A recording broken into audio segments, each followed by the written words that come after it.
Governor, Reserve Bank of India, also Mrs. V.R. Iyer and Mr. K.R. Kamath. Thank you so much for being here, sir. Without further ado, we begin our next session. I now request Mr. K.R. Kamath to kindly present a floral bouquet to Dr. Rajhuram Rajan.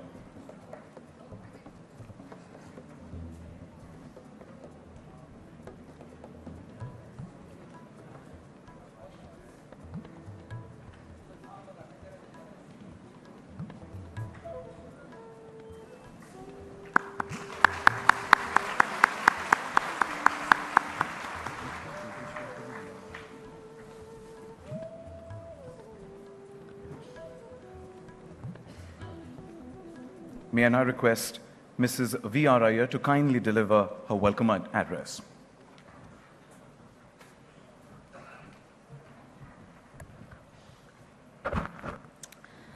Dr. Rajhuram Rajan, Governor, Reserve Bank of India, Mr. Kamath, Chairman IBA and Chairman and Managing Director, Punjab National Bank, distinguished and eminent bankers across the country, members of the media, ladies and gentlemen.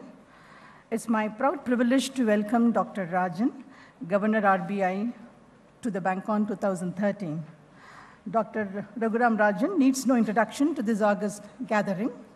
Besides being the Governor of RBI, he is an eminent economist, academician par excellence, and a prolific thinker and writer on issues that confront the world economy. Prior to assuming charge as the 23rd Governor of RBI, Dr. Rajan was economic advisor to Government of India, and before that, Chief Economist and Director of Research of the International Monetary Fund. Having been educated at IIT Delhi, IIM Ahmedabad, and the Massachusetts Institute of Technology, and with teaching experience in some of the finest universities in America and Europe, Dr. Rajan has advised and steered the dialogue on economic growth in India since 2007. With deep understanding of the issues, both local and global, it is not an overstatement to say that Dr. Rajhuram Rajan embodies the best of both the worlds. He has assumed charge of RBI at a very critical time. The inflation continues to remain at elevated levels, and the growth numbers do not look too good. He has on hand the difficult task of managing both inflationary pressures and the growth concerns. It is to his credit that his policy reviews have provided a lot of hope to various segments of the economy and have been welcomed by the market.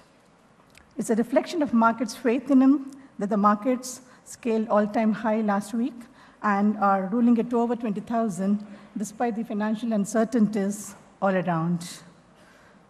He's the acclaimed author of Fault Lines, a critical insight into the state of world economy and saving capitalism from capitalists. All of us are aware of his role in forecasting the economic turmoil of the world faced in 2009. Sir, BANCON has emerged as one of the most important forums for Indian bankers for exchange of ideas among the bankers from across the country. Every BANCON is special in as much as it deals with the core theme for that particular year. This year's theme is Bank of the Future, gearing to meet the emerging environment. The theme and sub-themes actually reveals the challenges being faced by the economy in the uncertain economic times we are in. The theme has been very carefully chosen by us, IBA, and along with our knowledge partner, McKinsey and Associates.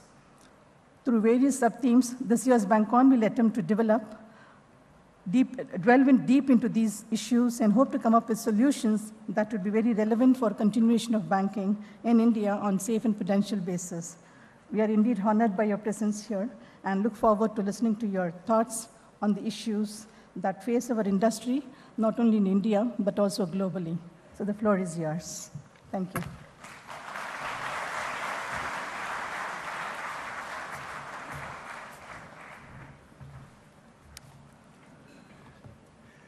Thank you very much. Good evening. Let me first thank the organizers, Bank of India, Ms. Vijayalakshmi Iyer, and IBA, Mr. Kamath, for inviting me here. These are indeed challenging times for the Indian economy, but I have dwelt on the near-term challenges elsewhere. Let me turn instead to the opportunities we have to make India a far better place than it is today focusing in particular on finance. Much of the world is aging, facing the demographic tax of having to pay for an increasingly elderly population with a shrinking workforce. Much of the world has run out of easy paths to growth.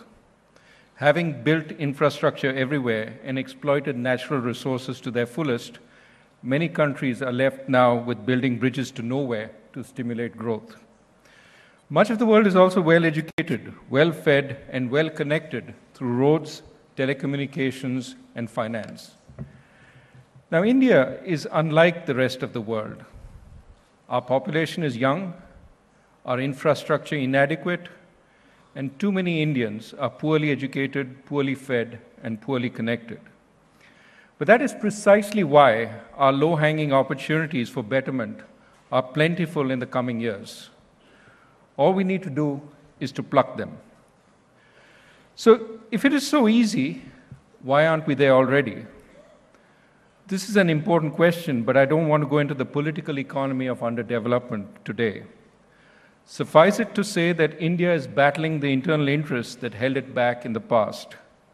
While victory is not assured, we have made sufficient progress that we can look ahead to what we need to do in the next few years to put ourselves firmly back on the path of strong and sustainable growth. Now, some would say we need to focus on manufacturing. Others point to the industries we do not have, such as electronics or computer chips, and say that is what we need. Echoes of industrial planning seem to be heard once again in the corridors of power. I'm worried because we seem to be reverting to a dialogue of protection and subsidies that we left behind long ago. Our industrial sector is no longer an infant that needs to be mollycoddled. While we should not enter into free trade agreements that give foreign manufacturers an undue advantage, that is no reason for us now to respond by giving domestic manufacturers protection. We must remember that one domestic producer's advantage from protectionist profits is paid for by the consumer or shows up as another domestic producer's cost disadvantage. Instead of targeting specific industries for governmental attention, which risks bringing back all the baggage of the license permit Raj that we left behind, let us focus instead on improving the conditions for growth for all. Our measure of success should be the jobs that are created not by giving government subsidies or protections to labor-intensive industries or sectors, but by developing a facilitating, though competitive environment that will result in the emergence of the best solutions. This requires a disciplined focus on 4 issues, at least. Number 1, we need to improve the quality of our infrastructure, especially the logistical support and power that industry and services need. Grand plans are on the anvil, such as the Delhi-Mumbai Industrial Corridor. We need to complete such projects on time and within budget. The success of the New Delhi Metro suggests that timeliness and cost control are not foreign to the Indian psyche. Second, our youth need education and training for the jobs that will be created. Some of this will be higher degrees, not just computer science, but also design or civil engineering or even the fine arts. Some of it will be appropriate vocational education that teaches them to be good plumbers and electricians rather than unemployable, low-skilled engineers. Teaching our citizens can be a stepping stone to teaching the world. India can be at the forefront of providing mass technology-enabled education laced with appropriate human inputs to the rest of the world. Third, we need better business regulation. This does not always mean less regulation, but it means regulation that is appropriate to the objective and that is enforced. I'm told today that factories in one state still require, are still required to have a snake trap on the factory floor by law, a law that has not been changed since the days that factories were surrounded by jungles. This lack of change may be sheer inertia, but it also may be more sinister rent-seeking. All too often, we have too much regulation on the books and too little regulation in practice, with the worst of the regulated finding unscrupulous ways around the regulation while the honest are stymied. We have strong labor laws in theory that are meant to protect employees, but in practice, we have a very flexible system with no incentive for firms to invest in their workers or to hold on to them, and no loyalty towards the firms from workers. This needs to change if we are to have more skilled manufacturing jobs. And number 4, we need a better financial system, which will finance the needed infrastructure and the expansion of every producer, ranging from the kirana shop owner to the industrialist, even as it allows households to save safely with positive real returns, to insure themselves against health emergencies or old age costs, or borrow at low cost to finance consumption. Importantly, the financial system should not require constant subsidies to bail it out.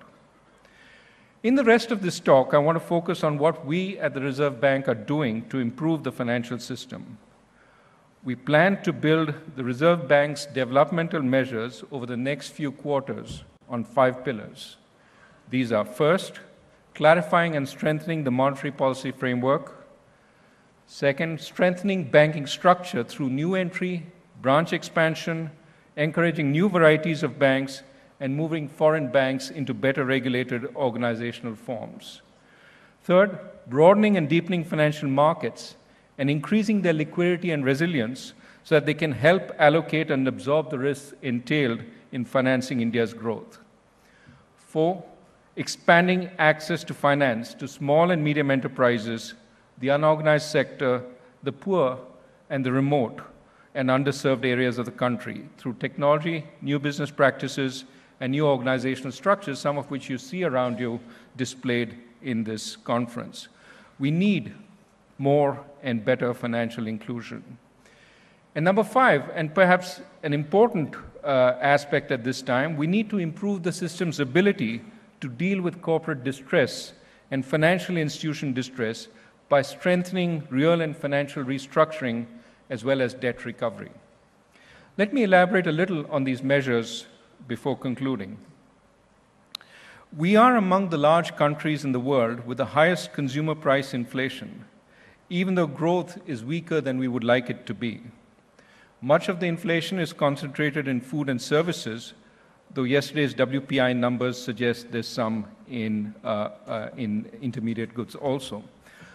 Our households are turning to gold because they find financial investments unattractive. At the same time, many of your clients, many industrial corporations, are complaining about high interest rates because they cannot pass through their higher costs into higher prices for their products. We can spend a long time debating the sources of this inflation, but ultimately, inflation comes from demand exceeding supply. We need to reduce demand somewhat without having serious adverse effects on investment and supply.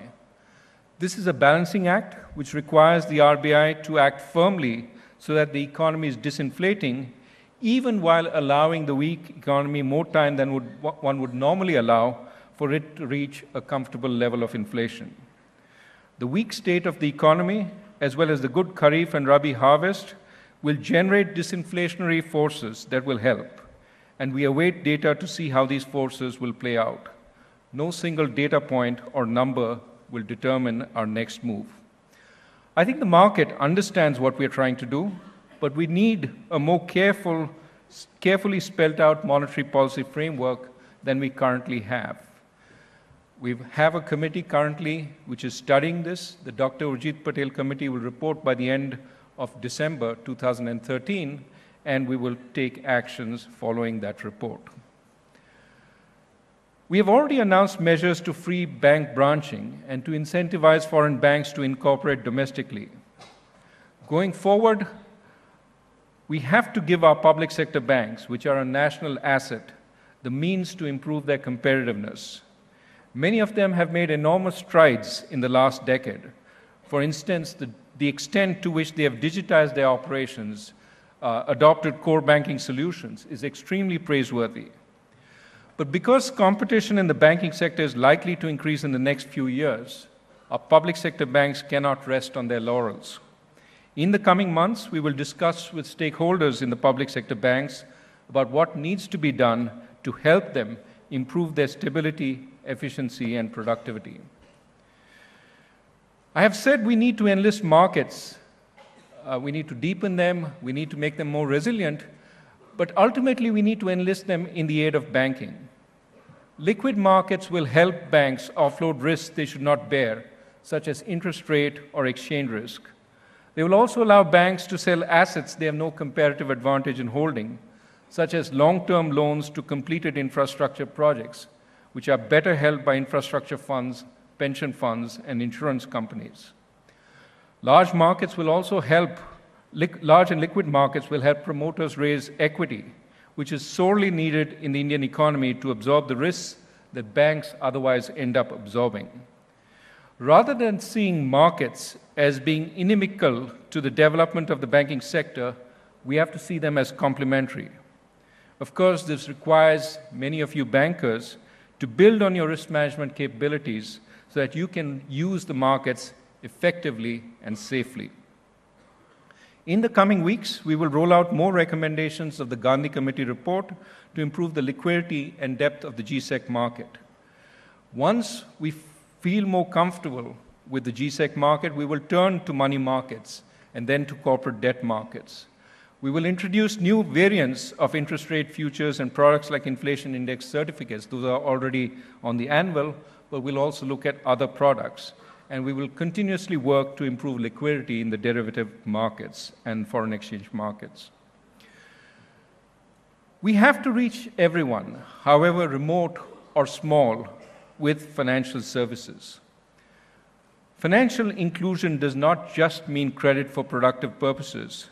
It means credit for healthcare emergencies or to pay for lumpy school or college fees. It means a safe means of remunerated savings and an easy way to make payments and remittances. It means insurance, it means pensions, it means financial literacy and consumer protection. We have made great strides in inclusion, but we are still some distance from our goal. We've adopted a branch-based strategy for inclusion, but it's not enough. Too many poor people in so-called overbanked areas, typically urban areas, still do not have access to banking services. We have many experiments underway to use technology, again, like we've seen on display today, to use technology like mobile phones, new products such as mobile wallets, and new entities such as a variety of business correspondents to link people up to the formal financial system. Much as with cell phones, where we created a frugal Indian model, we need a frugal, trustworthy, and effective Indian model for financial inclusion. The Dr. Nachiket Moore Committee is helping us think through possible models, and I'm hopeful that when we outline measures based on its recommendations, our fine banks, NBFCs, IT companies, and mobile players will create that truly significant and distinct model. At a more detailed level, we have set up committees like the Sambamurthy Committee to advise us on how to expand mobile banking in India through encrypted SMS-based funds transfer in any type of handset. I could go on the details. A number of committees are looking to see how we can harness technology. I should emphasize the need for banks like the ones represented in this room to move beyond simply opening bank accounts as a measure of inclusion to ensuring that poor customers are confident and comfortable enough to use them. Innovation in reaching out to the underserved customer, rather than simply posting higher numbers in branches opened or bank accounts opened, has to be part of our efforts. And last but not least, we have to deal better with financial distress. The natural and worst way for a bank management with limited tenure to deal with distress is to extend and pretend, to evergreen the loan, hope it recovers by miracle, or that one's successor has to deal with it.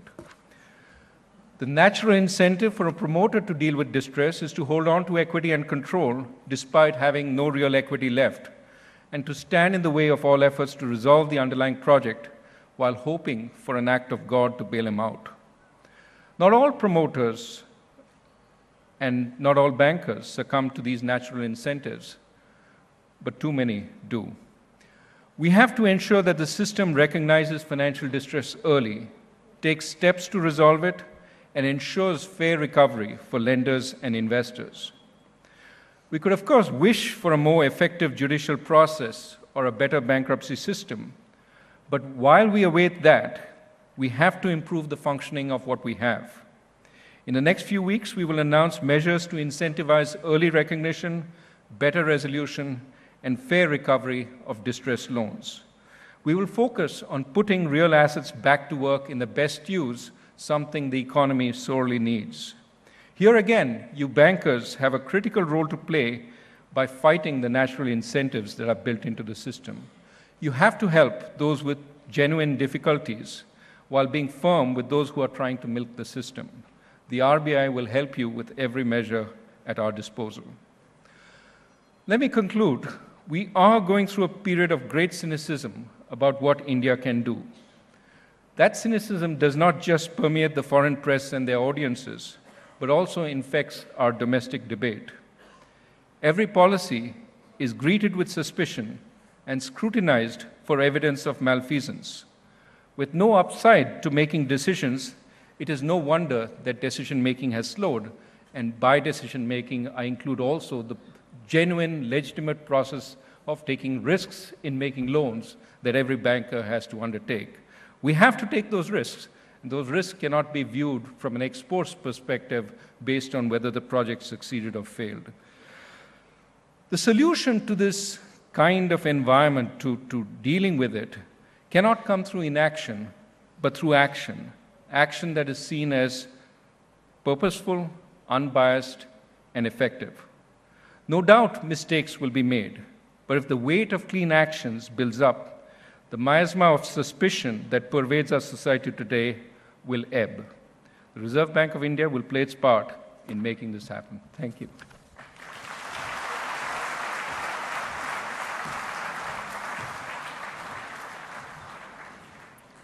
Thank you so much, sir. The saying goes that uneasy lies the head that wears the crown. Nobody knows it better than our special guest of the day, Dr. Rajhuram Rajan, who occupies the hot seat as the Governor of Reserve Bank of India. Thank you so much once again, sir. May I now request Mrs. V.R. Iyer, Chairperson and Managing Director, Bank of India, to present the Governor a small memento as a token of our appreciation.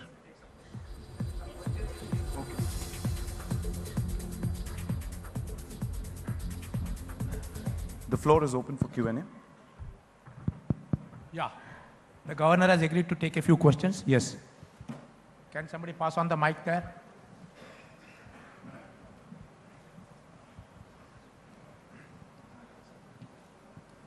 Does the RBI have any mechanism in place to distinguish between corporate debt restructuring and evergreening?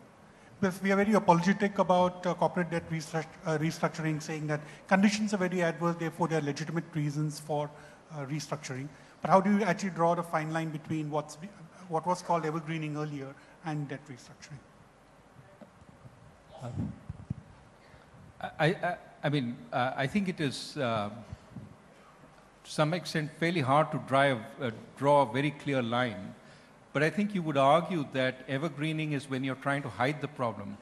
Restructuring is when you're trying to deal with a problem where the original loan doesn't quite correspond to the altered circumstances.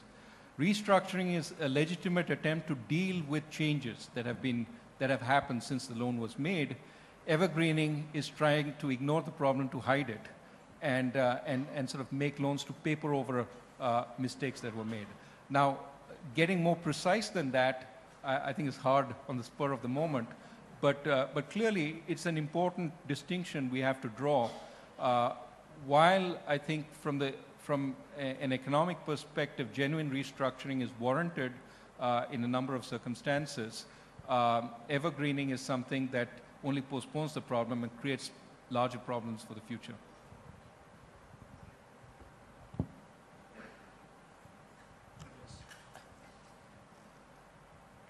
Yeah, please.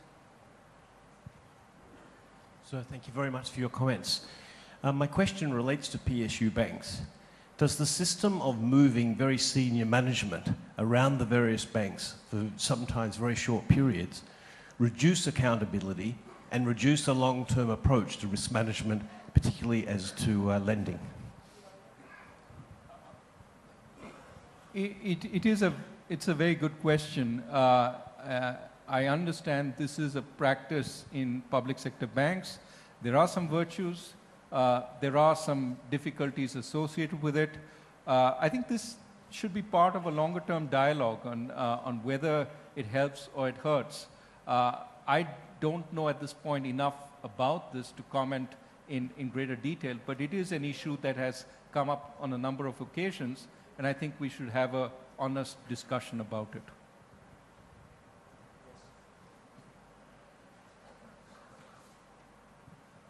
Sir, what is your plan to tackle the US tapering, which is going to happen?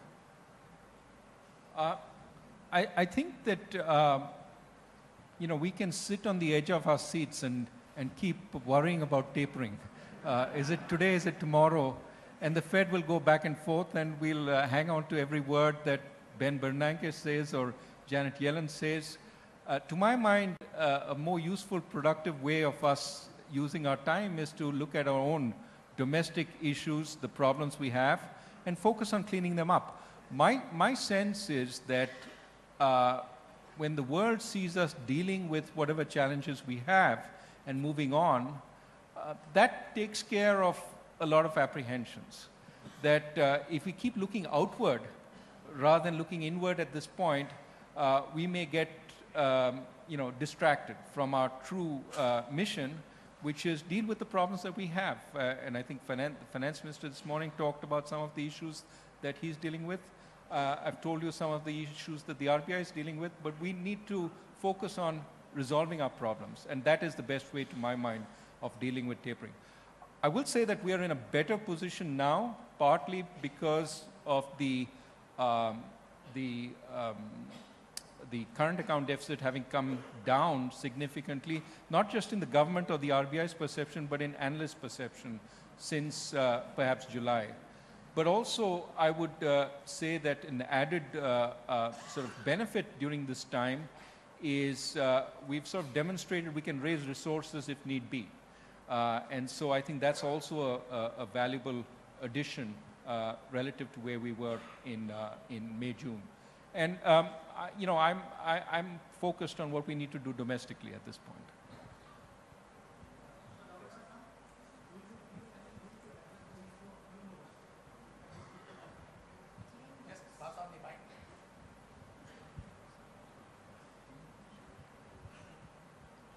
Mr. Governor, congratulations for inspiring address. Do you feel any need for addressing the issue of P-notes? Rather further regulation about promissory notes at this critical juncture? I mean, that question comes out of the blue. I haven't given it much thought. I mean, I understand there's an issue of concealed identity and so on, but at this point, I think it is something that has been allowed. At some point, let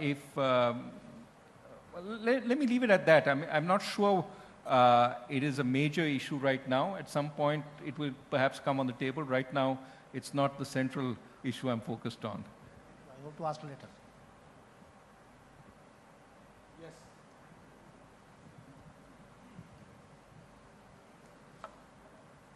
Now, Governor, you were just told that you have to curtail inflation, you have to stop the little bit of demand side. How do you think it will affect our production and the local industry, how they will react on this? No, I sort of said two things. One, that one way to curtail inflation is to increase supply. The other way is to slow down demand. And typically, you have to follow a balancing act. Now, supply usually takes a longer time to come in.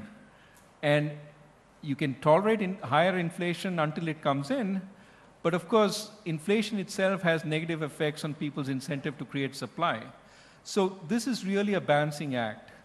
And I think you've seen from every statement we've made that we're following that balancing act. You want to make sure that inflation doesn't get out of control, but we've also recognized that we are a weak economy.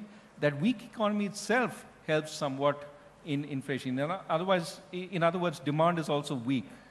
But I would end by saying that, in a sense, that's the only tool we have. interest rates, and it is a blunt tool. And across the world, central bankers recognize it's a blunt tool, so they are careful about using it, but occasionally it has to be used.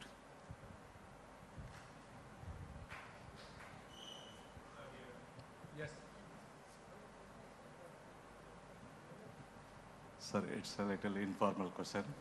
As you stand in your office in the 23rd floor of RBI, what's your gut feeling about Indian economy in the coming weeks, coming months? Well, first, my office is not on the 23rd floor, it's on the 18th floor. So if I stood on the 23rd floor, I don't know where I'd be standing. But as I stand on the 18th floor and I look outside, I see the port. And I've seen some ships coming in, going out to a greater degree than I saw in September. So that is telling me...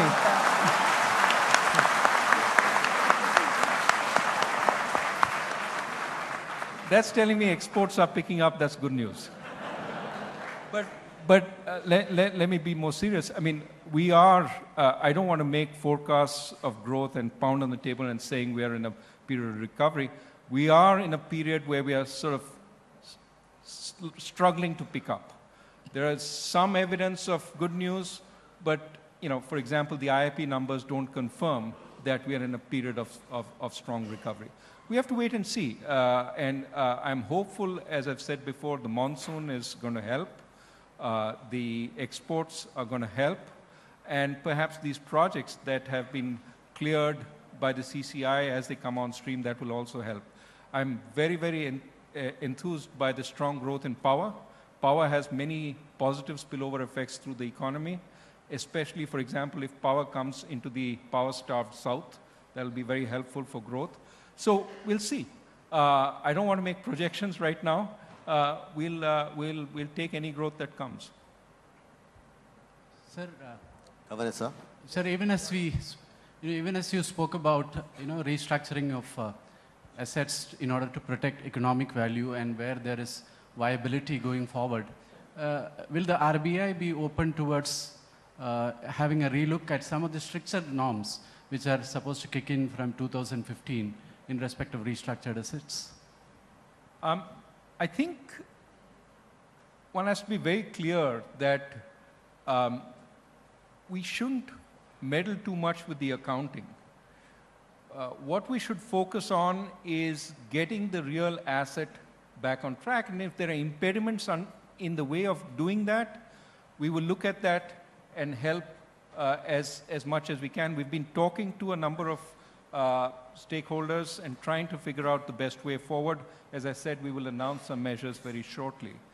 But at the same time, we have to remember that simply the Americans have a phrase for this. I'll use it. Take it in the right spirit. You can put lipstick on a pig, but it doesn't become a princess.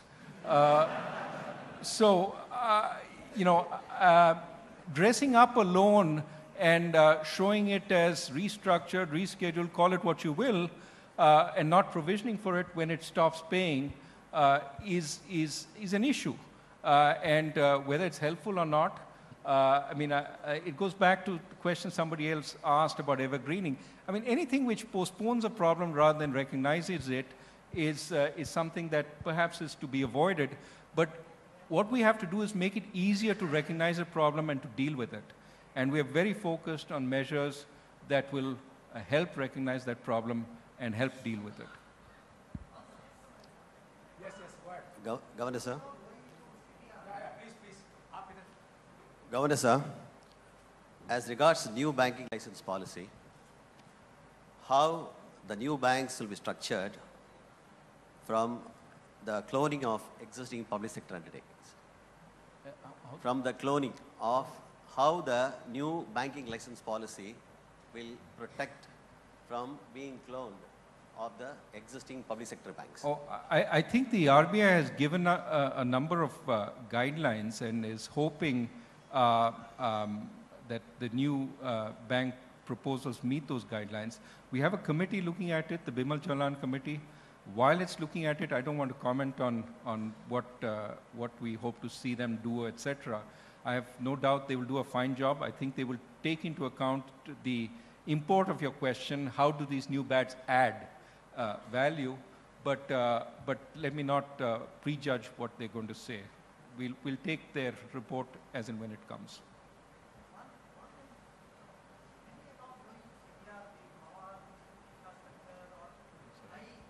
Intensives wherever we are financed. The cost of fund in India is varying from 12 to 14% or 15%, and payback period is restricted to 7 years.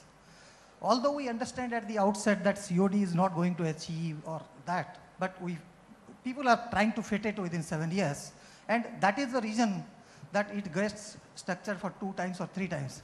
Can't that be a payout period for 12 years like European countries, where the acquisition of the hotels are made for a longer time of payback period and the rate of interest there is very low.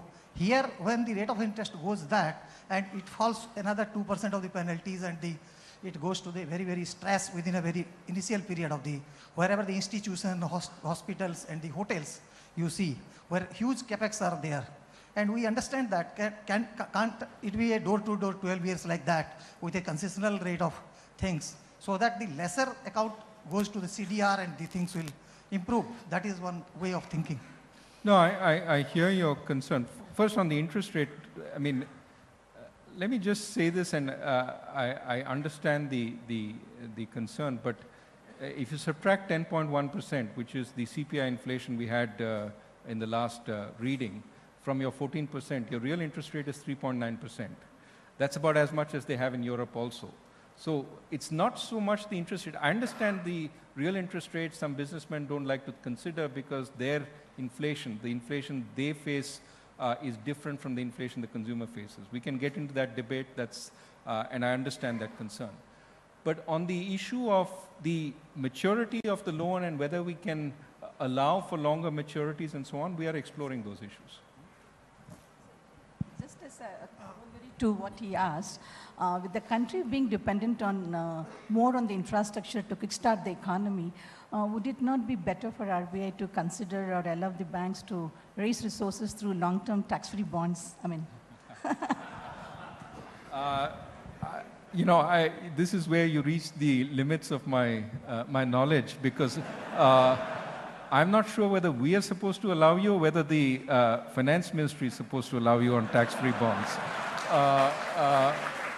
But I mean, as I said, we will take the question under advice and look at it. Sir? I think, sir, thanks a lot for the very eloquent address, first of all. I wanted to ask you about the currency situation in India. Given that we have a current account gap, which has come under control in the recent past, but the fact that we have had it all along and we will continue to have that, and given that an emerging country like India will need foreign investment all the time, from a structural basis, are we stuck with saying our currency is only as strong as the foreign investment flows? Or are there other structural answers that a country like India can also address? It's a very good question. I mean, you're asking effectively, is any level of current account deficit safe? And could it lead to turmoil, even if it's 2% of GDP, if the foreign institution investors decide to take off? I think the answer boils down to, do you have a package of policies that breed confidence?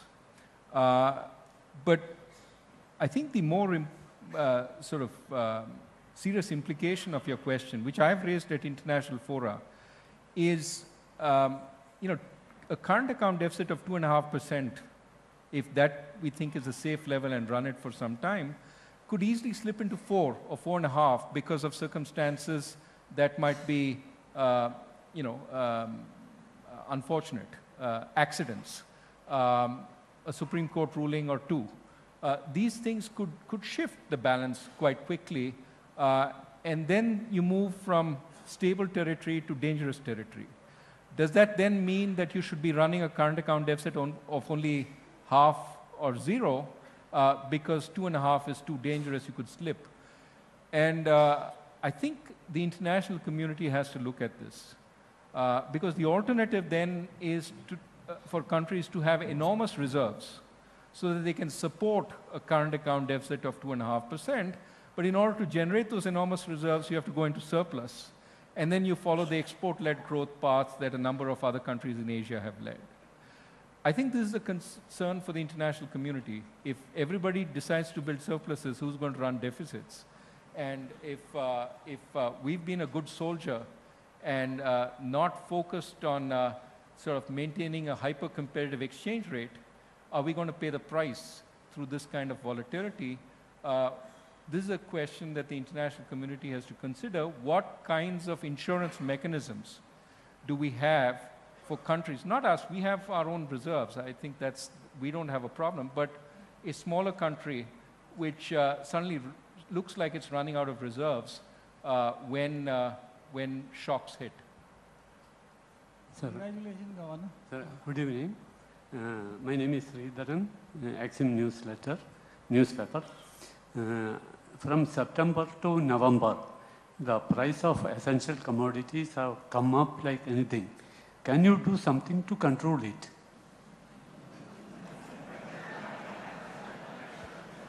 Because common man is suffering. Not in the answer is we're trying.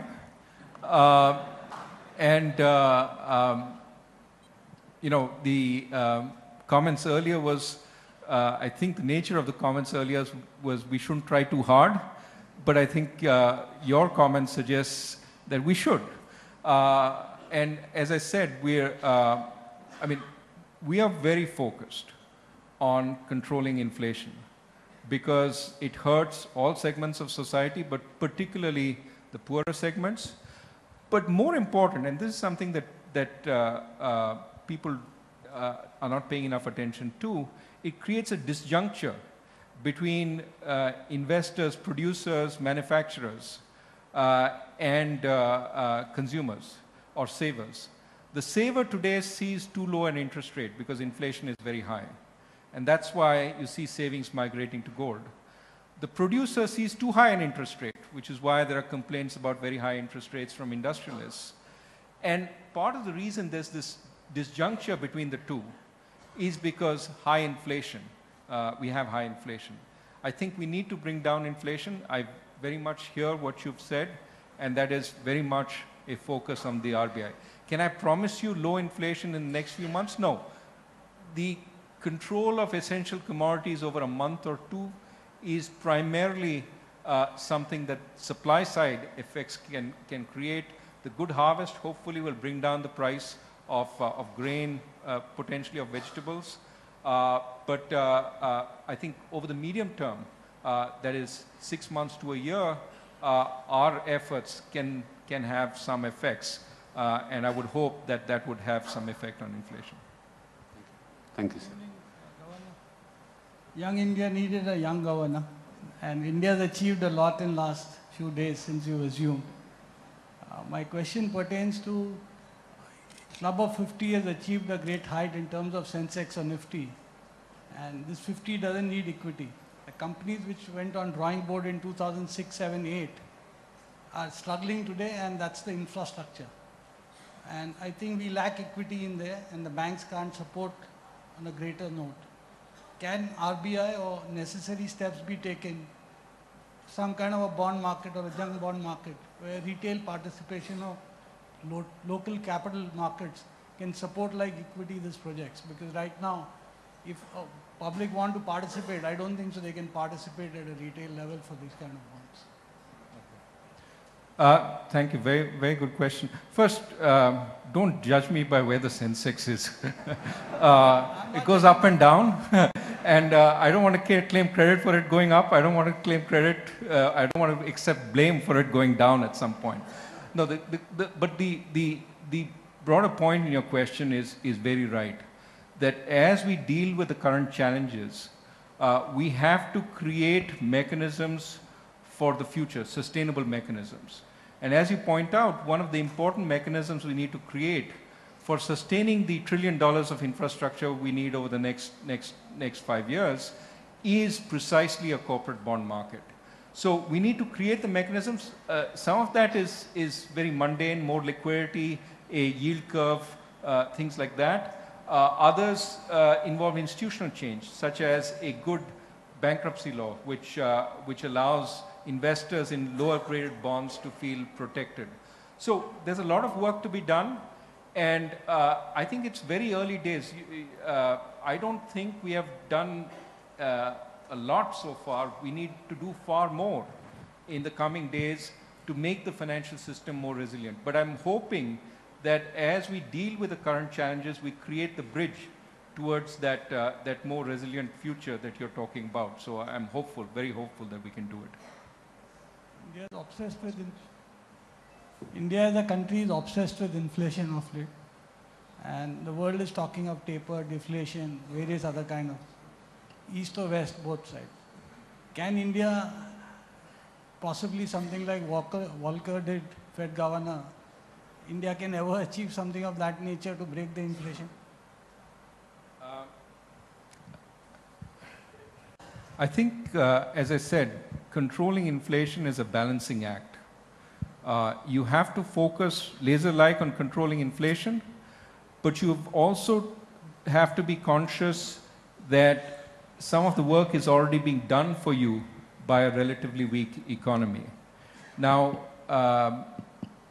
what we have to do is measure how much we have to do more given the state of the economy, and that's why I said we are going to look at the data, understand where we are, and take further action on that basis.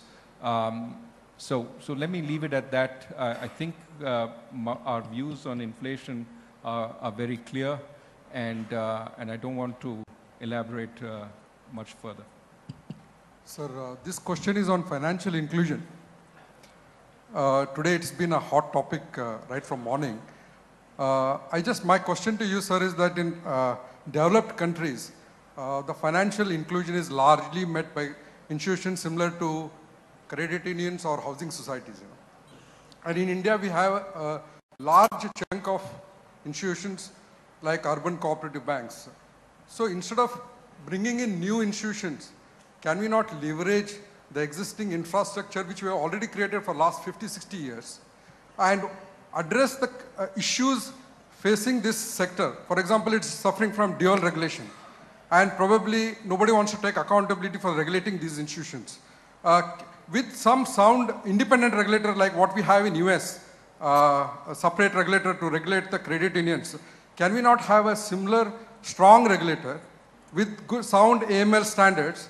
Can we not achieve, financial inclusion through these institutions, because they are already functioning in areas where financial inclusion is badly needed?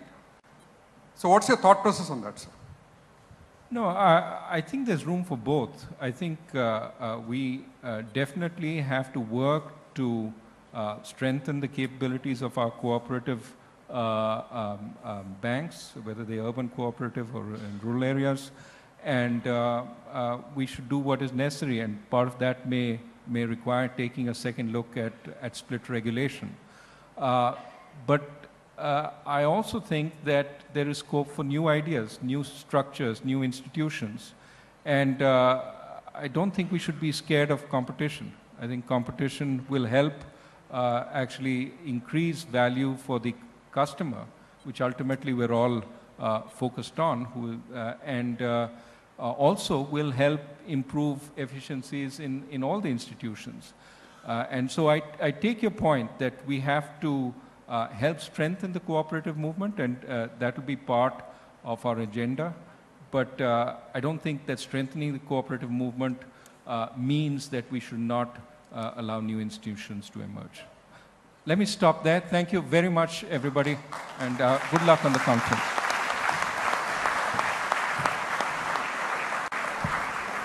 Thank you so much, sir, for taking up the interesting question and answer session here. And let's have one more huge round of applause for our dynamic governor and taking time out here this evening. Thank you so much, sir. May I now request Mrs. V.R. Iyer, Chairperson and Managing Director, Bank of India, to present the governor a small memento as a token of appreciation.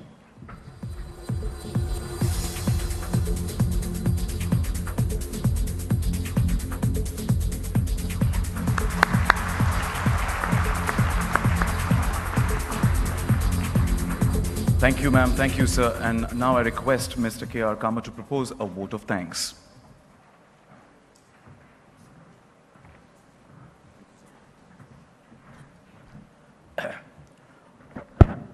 Honorable Governor, ladies and gentlemen,